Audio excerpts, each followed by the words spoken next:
Bismillahirrahmanirrahim. Assalamualaikum warahmatullahi wabarakatuh. Alhamdulillah, wassalatu wassalamu ala rasulillah wa ala alihi wa ashabihi wa man walah. Wa ashhadu an la ilaha illallah wahdahu la syarikalah, wa ashhadu anna muhammadan abduhu wa rasuluh, sallallahu alaihi wa ala alihi wa ashabihi wa tabi'in wa tabi'i tabi'in wa man tabi'ahum bi ihsanin ila yaumiddin. Qala Allah Ta'ala fi kitabihil karim, ya ayyuhalladzina amanu taqullaha wal tanzur nafsun ma qaddamat lighad wattaqullaha innallaha khabirum bima ta'malun. Amma ba'd. Bapak-bapak jamaah dan ibu yang mudah-mudahan selalu senantiasa dijaga dan dirahmati oleh Allah Subhanahu wa taala. Walhamdulillah, kita semua bersyukur kepada Allah. Kita semua memuji Allah Subhanahu wa taala atas nikmat yang begitu besar yang tidak terkecuali di bulan yang penuh dengan kemuliaan ini kita masih diberi kesempatan ya untuk beramal, untuk beribadah, yang mana umumnya ya manusia akan merasakan penyesalan ketika mereka melewati kehidupan dunianya tanpa beramal dan tanpa beribadah, dan itu terjadi ketika mereka mulai berpisah dengan dunia ya, ketika mereka bertemu dengan ajalnya. Sebagaimana kita ketahui ya, Allah tabaraka wa taala menyebutkan dalam Al-Qur'an, kullu nafsin dha'iqatul maut. Semua yang bernyawa, semua yang berjiwa pasti meninggalkan kehidupannya dan dia akan mencicipi kematian. Baik, oleh karena itu ya hendaknya kita bersyukur Allah kasih kesempatan bagi kita untuk beramal. Allah masih memberikan kemudahan bagi kita untuk melaksanakan setiap kebaikan-kebaikan, yang mana ketika kita sudah bertemu dengan ajal, bertemu dengan kematian ya, maka manusia akan berpindah dari alam yang sekarang disebut dengan alam dunia, maka akan berpindah ke alam yang disebut dengan alam barzakh. Taib. Alam barzakh inilah yang akan menjadi persinggahan pertama. Kata Nabi SAW, inna hadhil qubur awal manzilin min manazilil akhirah. Kubur ini merupakan persinggahan pertama dari negeri-negeri akhirat yang akan kita singgahi nantinya. Taib. Kemudian apa yang terjadi di alam kubur? Apa yang terjadi di alam barzakh? Alam barzakh, maka terjadi beberapa kejadian-kejadian di sana dan ada beberapa sifat-sifat yang mudah-mudahan ya kita diberi kesempatan oleh Allah untuk membahasnya sedikit di sini. Taib. Maka yang pertama, alam barzakh adalah tempat yang begitu gelap. Alam yang sangat gelap gulita. Yang Nabi SAW beliau pernah menangis di sisi kubur. Ya, menangisnya bukan menangis yang biasa, menangis yang benar-benar sampai mengalir deras air mata beliau, sampai basah ya janggut beliau sallallahu alaihi wasallam. Dan beliau mengatakan, limithli hadza fa'indu, untuk yang semisal inilah, semisal alam kubur inilah hendaknya kalian bersiap-siap. Nah, di antara yang perlu kita persiapkan bahwasanya di alam barzakh memiliki beberapa sifat. Yang pertama, alam barzakh adalah tempat yang sangat gelap. Nabi sallallahu alaihi wasallam pernah menyolati salah seorang sahabat ya. Salat ini maksudnya salat jenazah, bukan salat di kubur. Ingat, salat di kuburan satu-satunya yang diperbolehkan hanyalah salat jenazah. Ya, ketika kita tidak sempat untuk menyolatkan si mayit sebelum dikuburkan. Setelahnya, kalau qadarullah keburu dikuburkan, maka kita datangi untuk salat jenazah di kuburan walaupun sudah dikuburkan. Sisanya tidak boleh. Ya, sisanya tidak boleh untuk melaksanakan salat di kubur. Taib. Maka Nabi sholat di kuburnya. Kata Nabi SAW, inna hadhil qubur mamlu'atun zulmatan ala ahliha. Sesungguhnya kuburan-kuburan ini adalah tempat yang dipenuhi oleh kegelapan bagi mereka yang akan masuk ke dalamnya. Ini yang pertama. Kemudian yang selanjutnya, kata Nabi SAW ya, yang mana ini pun perlu kita persiapkan sebaik-baiknya, bahwasanya alam kubur adalah tempat yang memiliki gencetan ya. Semua yang masuk ke alam kubur maka mereka akan dihimpit, akan digencet oleh alam kubur. Taib. Nabi SAW menyebutkan tentang seorang sahabat yang mulia, Sa'ad bin Mu'adz radhiyallahu taala anhu. Beliau meninggal. Meninggalnya beliau ini karena terkena panah musuh. Dalam artian berarti beliau meninggal syahid, ya, seorang yang mati syahid. Ketika beliau meninggal, kata Nabi SAW, hadzal ladzi taharraka lahul 'arsy. Inilah Sa'ad bin Mu'adz ini yang dengan meninggalnya arsy Allah Subhanahu wa taala sampai bergetar. Wa syahidahu sab'una alfan minal malaikah, dan disaksikan pemakaman beliau oleh 70.000 orang malaikat. Dan wa futihat lahu abwaabus sama, dan pintu-pintu langit dibuka untuk seorang Sa'ad bin Mu'adz radhiyallahu taala anhu. Apa kata Nabi? Laqad dummatan. Ya, niscaya betul-betul sungguh yang terjadi kepada Sa'ad adalah kuburnya menghimpit beliau. Bayangkan, orang semulia Sa'ad, sahabat. Yang namanya sahabat sudah pasti mulia. Ya, sahabat itu siapa? Mereka yang bertemu dengan Nabi dan beriman kepada Nabi dan meninggal dalam keadaan beriman kepada Nabi. Kemudian sudah begitu beliau mati syahid. Bayangkan, keutamaan apa lagi? Tetap ketika masuk ke alam kuburnya beliau merasakan tummah, merasakan gencetan di alam kubur. Thumma furrija'an, kata Rasulullah. Kemudian setelah itu barulah ya dilapangkan kuburnya. Di dalam hadis yang lain kata Nabi SAW, "Lau aflata ahadun min dhammatil qubur lanaja hadha sabih." Kalau seandainya ada satu orang yang bisa selamat dari gencetan himpitan di alam kubur, harusnya anak kecil ini pun selamat, kata Rasulullah. Anak kecil, bayangkan. Anak kecil tidak punya dosa, ya, dia belum bermaksiat, taib, dosanya pun tidak terhitung oleh Allah tabaraka wa taala, tetapi kalau dia mati dia tetap akan merasakan gencetan di alam kubur. Ya, ini salah satu yang akan dihadapi oleh kita semua. Ini perkara yang harus kita hadapi sebaik-baiknya. Maka dari itu, ya, hendaknya kita pun ketahui bahwasanya di alam kubur yang selanjutnya akan terjadi adalah apa yang disebut dengan fitnah kubur. Apa itu fitnah kubur? Fitnah artinya di sini adalah pertanyaan. Pertanyaan-pertanyaan yang akan dipertanyakan bagi mereka yang akan masuk ke dalam kubur. Taib. Maka hadis tentang fitnah kubur ini sangat-sangat panjang. Ya, hadis ini diriwayatkan oleh Imam Ahmad dan yang selainnya. Taib. Di antara penggalan dari hadis tersebut, ya, ketika si mayit dikembalikan. Jadi mayit itu ketika mereka meninggal, Pak, ruhnya diambil, ya. Kalau mereka diterima oleh Allah Subhanahu wa taala mendapatkan penerimaan yang baik, baik dari sisi Allah ataupun dari para malaikat, ya, para penghuni langit, ya. Para penghuni langit. Taib. Kalau seandainya mereka diterima maka mendapatkan penerimaan yang baik, ya. Kemudian diantarkan kembali ke ruhnya, ke jasadnya dengan cara yang baik pula. Tapi kalau seandainya buruk, ya. Kalau ternyata si mayit ini adalah orang yang buruk, maka tidak akan diterima di langit. Ya, dia akan dipanggil dengan nama terburuknya.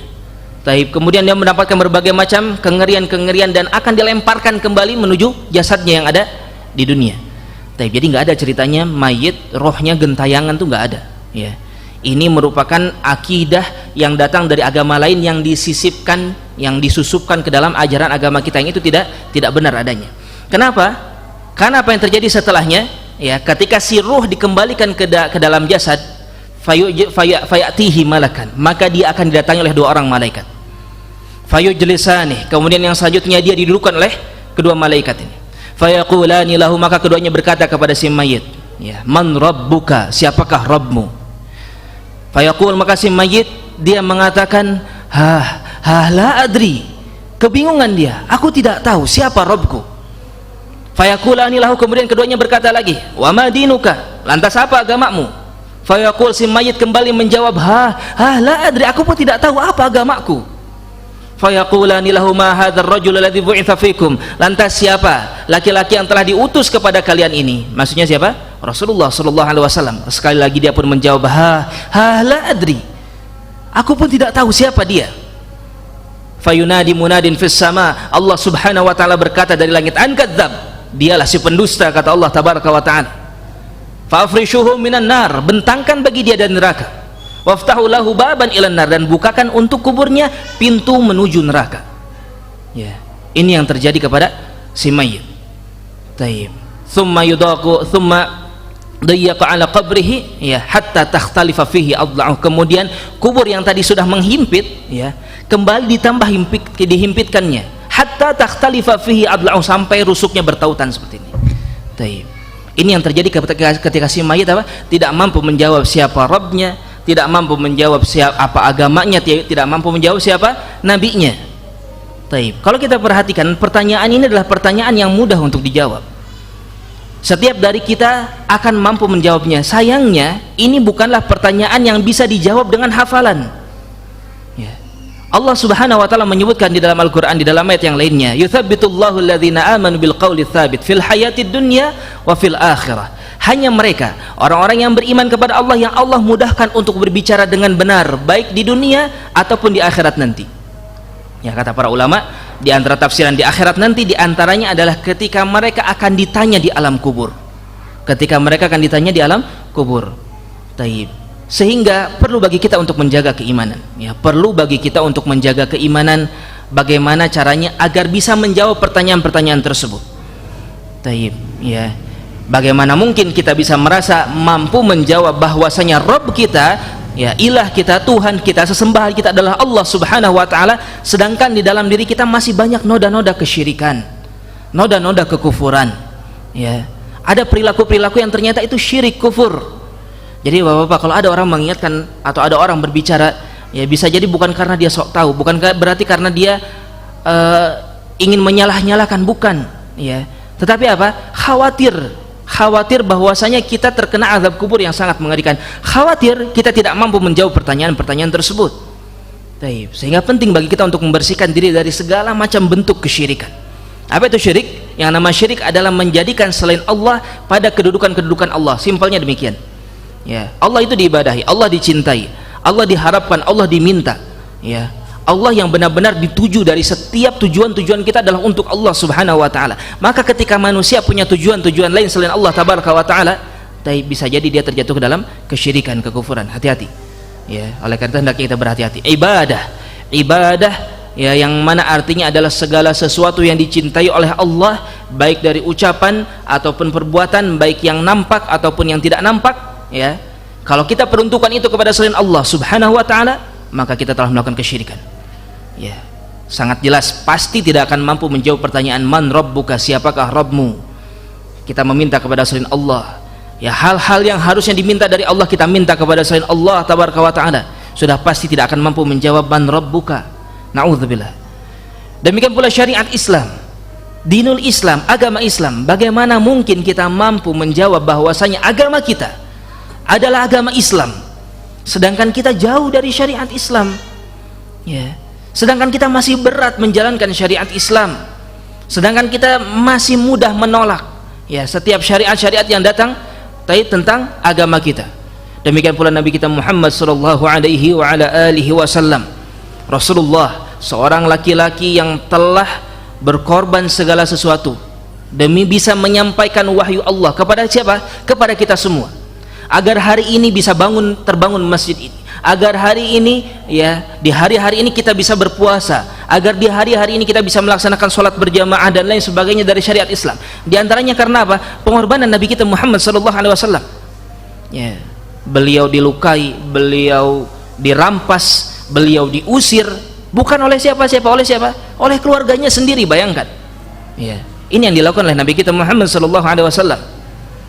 Maka begitu berbahayanya ketika kita mencari ajaran selain ajaran beliau, atau berani mengubah, memodifikasi, menambah, mengurangi ajaran Nabi kita Muhammad sallallahu alaihi wasallam, padahal beliau telah menyempurnakan, ya, Allah telah sempurnakan syariat Islam melalui beliau, dengan salah satunya apa? Dengan diambilnya beliau, dengan meninggalnya Rasulullah, menunjukkan bahwasanya syariat ini telah benar-benar sempurna. Tidak ada yang tersembunyikan sedikit pun dari syariat Islam bagi kita. Ya, maka hendaknya kita mengikuti betul-betul apa yang diajarkan oleh beliau sallallahu alaihi wa ala alihi wasallam. Dan tidak berhenti sampai di sana, ya. Maka si mayit fayatihi rajul, dia didatangi oleh seorang laki-laki, khabithul wajah, dengan wajah yang buruk, ya, khabithul thiyab, dengan pakaian yang buruk pula, muntinurih, dengan bau yang sangat amat busuk. Fayaqul, kemudian si laki-laki ini mengatakan, abshir billadhi yasu'uk, hadha yaumuka alladhi kunta tu'ad.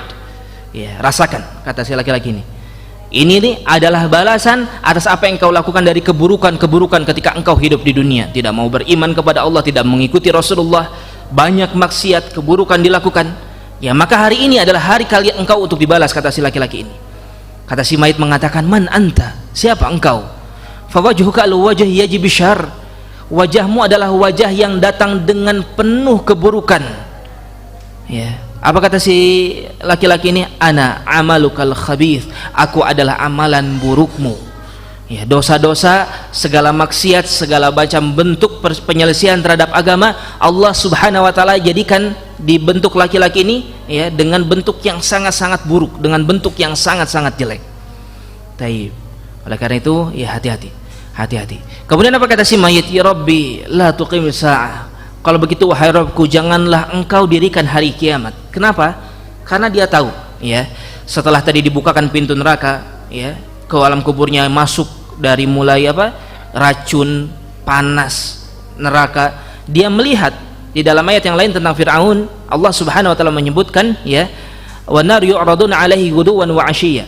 An-nar, neraka, diperlihatkan terus kepada Fir'aun baik setiap pagi dan sore hari. Kata para ulama di antara maknanya ghuduwan wa 'ashiyya, ya, bukan pagi dan sore tetapi betul-betul setiap saat diperlihatkan neraka. Ya, yang jelas ini adalah azab, ya, ini merupakan dalil akannya ada azab kubur, karena kata Allah, wa adkhilu ala fir'aun asyaddal azab, dan masukkan kepada Fir'aun azab yang lebih keras lagi daripada apa yang sedang mereka alami sekarang di dunia. Taib, menunjukkan bahwasanya di alam kubur ini ada azab, ya.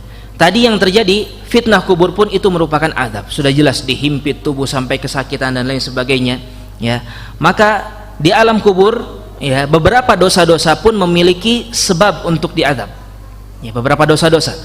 Di antaranya taib dosa namimah. Apa itu namimah? Mengadu domba. Ya, mengadu domba. Dan para ulama memasukkan kepada bab namimah pula ghibah. Ya, menjelek-jelekan orang lain di belakangnya. Menyebutkan keburukan orang lain di belakangnya. Ini termasuk di antara sebab taib orang akan diazab kubur. Ya, berdasarkan kepada dalil kata Nabi SAW, beliau melihat ada satu kubur, innahuma la ya'adzab, ada dua kubur, ya.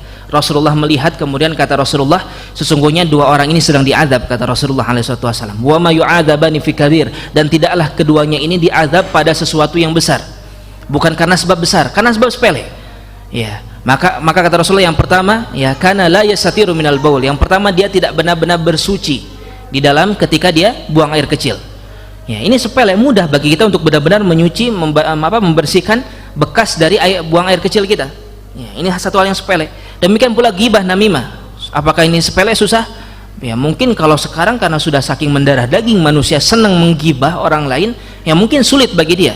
Tetapi apakah dia bisa? Bisa sebetulnya. Ya, harus bisa. Karena kenapa? Karena haram, berbahaya yang namanya ghibah ini. Apalagi sampai namimah. Kalau namimah mengadu domba, ya. Bilang ke si A bahwasanya si B jelek, kita bilang, kemudian bilang lagi si B bahwasanya si A jelek, ya. Kemudian diadukan agar mereka saling berkelahi misalnya, atau mereka saling berseteru. Taib. Maka ini jauh lebih parah lagi namimah, ya. Kata Nabi SAW, yang satu dia nggak menutupi tidak membersihkan dengan bersih kencingnya, kemudian yang satu dia melaksanakan ghibah dan namimah. Taib. Itu diantara sebab seseorang akan diazab di alam kubur. Kemudian di antara sebab yang lainnya, ya, yang pasti seluruh amal buruk, setiap maksiat ini akan menjadi sebab seseorang diazab di dalam kubur. Hanya saja di sana ada beberapa dalil-dalil seperti tadi, ghibah, namimah, kemudian tidak benar-benar menyucikan, ya, dari buang air kecil. Kemudian yang selanjutnya, ya, yang akan mendatangkan azab kubur adalah seorang bersifat sombong, ya. Mereka yang bersifat sombong. Hadis Abu Hurairah radhiyallahu taala anhu. Taib. Disebutkan tentang seorang laki-laki yang memakai pakaian yang bagus, kemudian penampilannya bagus, walhasil dia akan masuk ke muka bumi dalam keadaan dia digoncang-goncang di dalamnya, dihancurkan, diazab. Ini adalah azab kubur, ya, yang akan terjadi kepada seseorang. Bayangkan bapak-bapak, para jamaah sekalian, dengan pakaian seseorang bisa sombong. Bagaimana dengan kendaraan, dengan motor, dengan mobil, dengan rumah, ya, dengan hal-hal yang lainnya. Ini merupakan perkara peringatan keras bagi kita. Hati-hati, jangan sampai kita menyombongkan apa yang kita punya, termasuk kesolehan, ibadah, amalan, ya, ilmu agama. Itu bukan untuk disombongkan. Sekali lagi, itu perkara yang harus kita justru berhati-hati dengannya, ya. Justru mereka orang-orang yang sombong akan mendapatkan azab di dalam kubur, ya. Azab kubur ini berbeda dengan azab neraka, lain lagi, ya. Ini awal-awal pembukaan. Ada mungkin di antara sebagian mereka, kalau orang-orang kafir bagaimana, terus menerus, bahkan menambah, ya, akan bertambah tinggi, lewat nanti dari alam kubur lanjut lagi azabnya nanti. Ada pun orang-orang beriman, ada yang lanjut azabnya, ada yang berhenti di tengah-tengah, ya. Bisa jadi dia mendapatkan doa ampunan dari anaknya misalnya. Bisa jadi memang dia dosanya nggak terlalu banyak sehingga selesai di sana, ya. Dan perkara-perkara seperti ini satu perkara yang sangat mungkin bagi Allah Subhanahu wa taala. Kemudian di antara sebab-sebab yang lainnya, ya, di antara sebab azab kubur, Nabi SAW pernah melihat seseorang yang disobek mulutnya, disobek, kemudian disambungkan kembali, disobek yang sebelah kiri, kemudian disambungkan kembali. Maka Nabi berkata, fa akhbirani amma ra'ait. Dikatakan oleh malaikat yang mengantarkan Nabi SAW, ya, amma alladzi ra'aitahu yushaqqu shidquhu, adapun yang engkau lihat dalam keadaan mulutnya dirobek, fakadzabun, maka dia adalah seorang pendusta, yuhadditsu bil kadzbah, ya, dia berdusta dengan sebuah kedustaan, fatuhmalu, ya, ala kadzbatihi ilal afaq, kemudian kedustaannya ini, ya, disebarkan sampai kepada seluruh penjuru dunia, ya, disebarkan kepada seluruh penjuru dunia kedustaannya ini. Taib. Bapak-bapak dan ibu-ibu jamaah yang mudah-mudahan dijaga dan dirahmati Allah Subhanahu wa taala, kalau kita lihat, ya, ini azab yang sangat mengerikan. Dan ada satu isyarat apa? Isyarat akan kenabian Rasulullah, Nabi kita Muhammad sallallahu alaihi wasallam. Beliau berbicara tentang hadis ini kapan? 1400 tahun lebih yang lalu. Ya. Pada waktu itu belum ada telepon. Pada waktu itu belum ada perkara-perkara yang mudah seperti sekarang ini. Tapi Nabi mengatakan, ya, bahwasanya akan ada kedustaan-kedustaan yang akan disebar. Taib. Kalau sekarang ini sudah menjadi hal yang tidak aneh, ya enggak, Pak? Taib. Orang dengan mudahnya share, bagikan berita-berita, mau itu benar, mau itu bohong, disebarkan ke sana kemari. Hati-hati. Ini bisa menjadi sebab apa? Sebab azab kubur. Azabnya seperti tadi, dirobek mulutnya, kemudian terus disambungkan kembali, dirobek lagi, disambungkan kembali. Sampai kapan ini? Yuf'alu dzalika ila yaumil qiyamah. Dilakukan terus-menerus sampai hari kiamat. Ya, hati-hati, ini sangat-sangat mengerikan. Baik. Kemudian di antara azab yang lainnya, ya, ammal ladzi ra'aitahu, ya, kata malaikat Jibril berkata kepada Rasulullah SAW. Rasulullah pernah diperlihatkan kepada azab-azab ini. Ya, ammal ladzi ra'aitahu yushdakhu ra'suh, ada orang-orang yang dihancurkan kepalanya, ya. Taib. Di periwayatan disebutkan yang dia mengambil batu kemudian dihancurkan sendiri kepalanya, ya, mengambil batu kemudian dibenturkan ke kepalanya sampai hancur, kemudian disambungkan kembali, dihancurkan lagi, sambungkan kembali, hancurkan lagi, sampai terus hari kiamat. Siapa ini? Farajulun allamahullahul Qur'an, dia adalah seorang laki-laki yang Allah ajarkan Al-Quran kepada dirinya. Fanama anhu bil-lail wa lam ya'mal bihi fin nahar, dan ketika malam hari dia tidur, nggak pernah dibaca Al-Qur'annya ini, dan ketika siang hari nggak pernah dia amalkan isi dari Al-Qur'annya tersebut. Taib. Ini berbahaya, ya. Oleh karena itu hati-hati. Tapi jangan sampai kita berpikir kalau gitu nggak usah deh belajar Al-Qur'an, ngeri, takut nggak bisa ngamalkan. Salah pemikiran seperti ini. Ya, kenapa? Ini terjadi kepada mereka yang belajar Al-Qur'an. Bayangkan kepada mereka yang tidak belajar Al-Qur'an, bagaimana apa yang terjadi? Ya, sudah tahu harus kita belajar Al-Qur'an, tetapi kita tidak melaksanakannya. Orang yang belajar saja dibegitukan, apalagi yang nggak belajar. Wallah alam seperti apa azab yang akan dirasakan, yang sangat-sangat mengerikan. Taib. Kemudian di antara yang lainnya, jadi salah satu apa? Sebab di azab di alam kubur tadi, ghibah, namimah, kemudian tidak membersihkan secara bersih dari air kencing, kemudian apalagi, Pak? Berdusta, dan tidak mengamalkan Al-Qur'an. Ya, tidak mengamalkan Al-Qur'an. Taib. Dan banyak azab-azab yang lainnya, ya, seperti kita ringkaskan saja, seperti berzina, kemudian makan harta riba.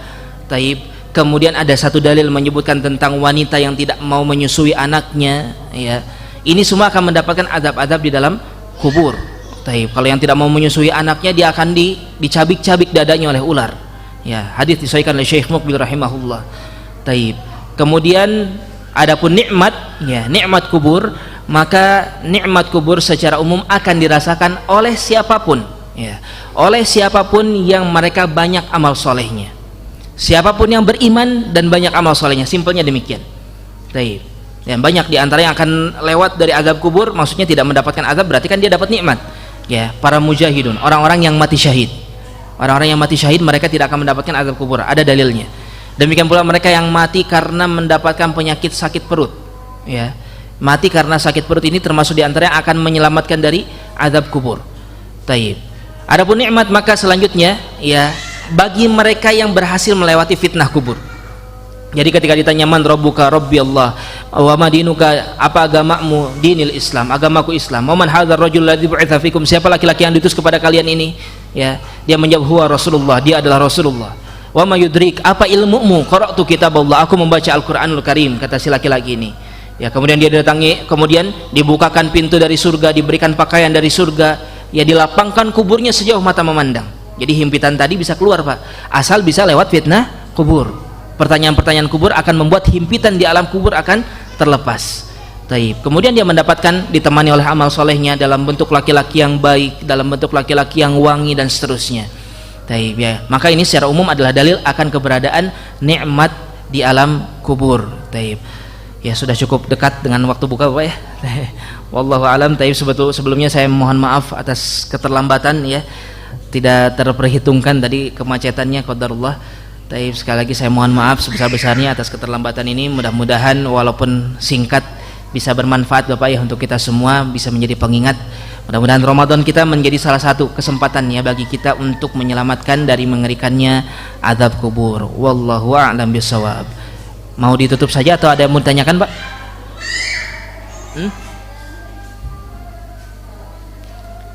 Cukup insyaallah? Cukup saja ya. Sekali lagi mohon maaf atas keterlambatannya ya. Mari kita lanjutkan ibadah saum kita yang tinggal sebentar lagi. Tapi maka jangan lupa ya, saum itu adalah ibadah yang harus kita nikmati Pak. Betul lapar dahaga, tapi nikmatilah. Ingat, setiap lapar dahaga dari detik yang kita lewati itu bernilai pahala dari sisi Allah, ampunan dari sisi Allah. Jangan menyesal, jangan merasa berat, jangan merasa sempit dengan ibadah ini ya. Insyaallah ini akan berbuah kebaikan bagi kita semua. Wallahu a'lam bishawab. Saya bertobat kepada Allah dari segala kesalahan, demikian pula mohon maaf dari segala kekurangan. Kita tutup dengan doa kafaratul majlis. Subhanakallahumma rabbana wa bihamdika asyhadu an la ilaha illa anta astaghfiruka wa atubu ilaik. Wassalamualaikum warahmatullahi wabarakatuh.